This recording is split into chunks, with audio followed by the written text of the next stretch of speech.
నమస్తే, నేను మీ Shiva. Welcome to political engine.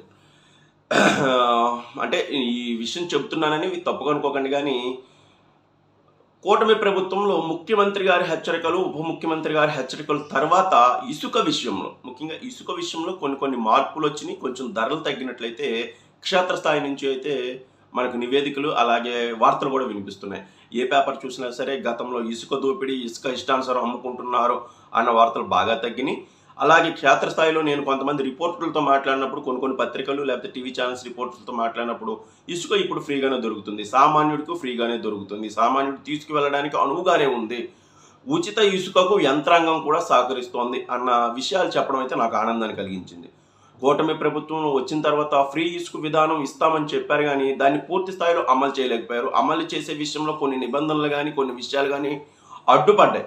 దీని మీద నిరంతర సమీక్షలు చేసిన ముఖ్యమంత్రి గారు ఇసుక విధానంలో ఒక స్పష్టమైన ప్రకటన చేశారు. ఇసుక అనేది మీరు ఎవరైనా తీసుకెళ్లొచ్చు, అందులోనూ ఎద్దుల బళ్ళే కాదు, ట్రాక్టర్ల మీద కూడా తీసుకువెళ్ళండి, ఎవరు అడ్డుకున్నా సరే ఊరుకోవద్దు, దాన్ని ఎట్టి పరిస్థితుల్లో కూడా యంత్రాంగం కూడా సామాన్యుడికి సహకరించాలి. మీరు ఏ రీచ్లో ఉన్నా, ఏ ఇసుక రీచ్లో ఉన్నా ఉచితంగా తీసుకువెళ్ళండి, మీ ఆధార్ కార్డుని ఎన్రోల్ చేసుకొని మీరు ఉచితంగా తీసుకువెళ్ళండి అని చెప్పడం, చాలా దాన్ని పగడ్బందీగా అమలు చేయడం విషయంలో కానీ ఇప్పుడు ఈ ఫలితాలు కనిపిస్తున్నట్లయితే అర్థమవుతుంది. ఎక్కడ కూడా ఇసుకని ఇష్టానుసారం దోపిడీ చేస్తున్నారు, ఇష్టానుసారం అమ్ముకుంటున్నారు, ఇసుక ధరలు చాలా అమాంతం పెరిగిపోయి అన్న వార్తలు అయితే తగ్గినాయి.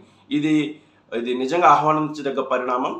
దీనివల్ల ముఖ్యమంత్రి గారు సీరియస్ అవ్వడం వల్ల ఎలాంటి ఫలితాలు ఉంటాయి, ముఖ్యమంత్రి గారు ఒక స్పష్టమైన విజన్తో కానీ స్పష్టమైన విధానంతో కానీ ముందుకు వెళ్తే, ప్రజలకు సంబంధించిన విషయాల్లో ముందుకు వెళ్తే, ఒక మంచి నిర్ణయం తీసుకుంటే అది ప్రజలకు ఎంత ఉపయోగం పడుతుంది అన్న విషయాలు అయితే ఇసుక ఉచిత విధానంలో అయితే ఫలితాలు ఇస్తున్నట్లయితే అర్థమవుతుంది. దీంతో పాటు పిఠాపురంలో ఉప ముఖ్యమంత్రి గారు కూడా ఇసుక అనేది మీ హక్కు, ఉచిత ఇసుక అనేది ప్రజల హక్కు, మీరు ఖచ్చితంగా తీసుకువెళ్ళండి, తిరగబడైన వ్యవస్థల మీద తిరగబడైనా అడ్డుకున్న వాళ్ళ మీద, అరాచకవాదుల మీద తిరగబడైనా సరే తీసుకువెళ్ళండి, మేము మీకు దన్నుగా ఉంటాం, ప్రభుత్వం దన్నుగా ఉంటుందని ప్రజలకు చెప్పడం ద్వారా ప్రజలకు భరోసా ఇచ్చినట్లయింది.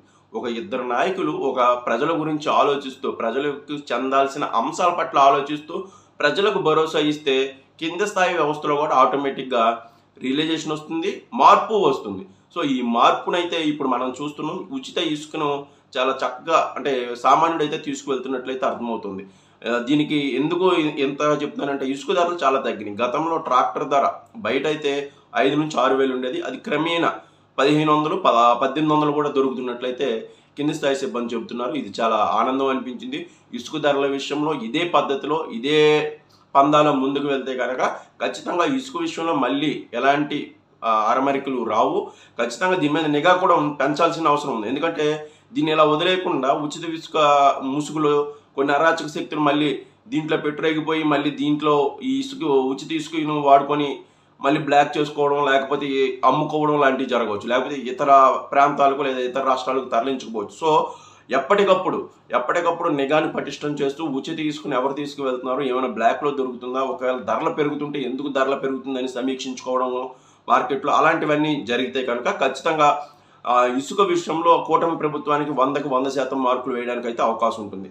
ఇదే పద్ధతిని, ఇదే పందాని ముఖ్యమంత్రి గారు అవలంబించాలి. ఎప్పటికప్పుడు హెచ్చరికలు జారీ చేస్తూ దానికి ఒక వాచ్ డాగ్ లాగా అయితే ఖచ్చితంగా అధికారులు వ్యవహరించాలి. ఉప ముఖ్యమంత్రి గారి మాటలను కూడా చాలా సీరియస్గా తీసుకుంటూ, ఉప ముఖ్యమంత్రి గారికి ఎందుకంటే కీలకమైన సమాచారం అంతా ఆయనకు వస్తుంది కాబట్టి ఆయన మాటలను కూడా ఎప్పటికప్పుడు పరిగణలోకి తీసుకుంటూ ముందుకు వెళ్తే ఖచ్చితంగా ఉచిత ఇసుక విధానంలో కూటమి ప్రభుత్వం అయితే విజయవంతం అవుతుందని అయితే నా అభిప్రాయం. Thank you.